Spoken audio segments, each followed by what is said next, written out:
Mai 1936, mai 68 ou encore mars 2010 et décembre 2019, la France connaît des épisodes de grève depuis des décennies et entretient à l'étranger la réputation d'être un pays particulièrement gréviste. Mais la France est-elle vraiment championne des grèves et cela va-t-il perdurer?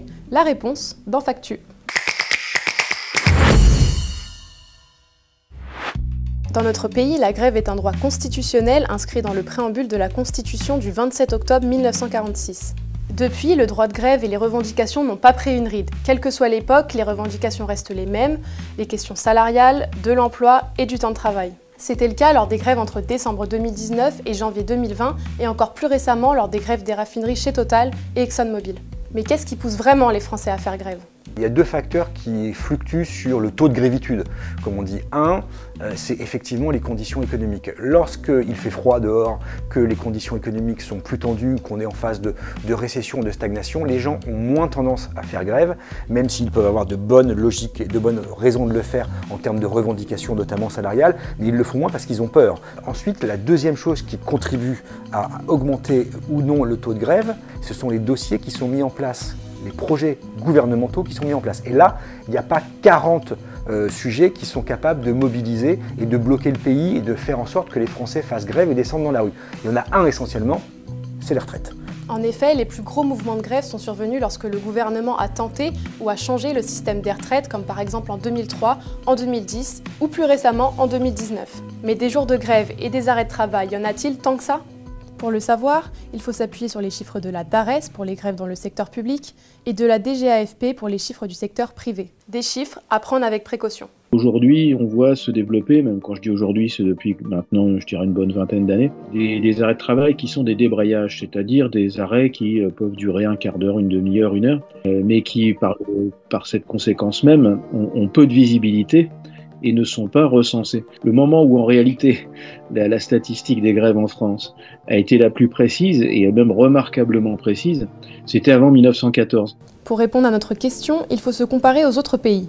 Une étude réalisée par l'Institut économique de la fondation allemande Hans Böckler montre le nombre moyen de jours de grève pour 1000 salariés par an dans une sélection de pays de l'OCDE. Mais la comparaison entre pays est-elle fiable ? C'est très compliqué de savoir précisément, compte tenu des modalités qui sont différentes d'un État à un autre, d'un pays à un autre, si la grévitude, comme on dit, est supérieure dans tel ou tel État. En revanche, ce qu'on sait, c'est qu'on est capable de juger de l'évolution dans chaque pays, des modalités et des jours de grève dans le temps, en fonction des événements économiques ou des événements sociaux qui perturbent, qui secouent un État donné. En tout cas, si l'on se fie à cette étude, la France arrive première du classement en Europe. Si on prend la fonction publique, en effet, la France se situe à un haut niveau de conflictualité. En revanche, si on ne prend que le secteur privé, ça n'est plus le cas. Voilà, donc je pense qu'il faut distinguer les catégories socio-professionnelles. Autre question intéressante, que coûtent les grèves à notre pays? Eh bien, c'est complexe à déterminer. Ça dépend de ce qu'on appelle l'accord de sortie de grève et de ce que les grévistes ont réussi à obtenir. Et en fonction du montant de l'augmentation de salaire, vous allez avoir les conditions de la sortie de grève.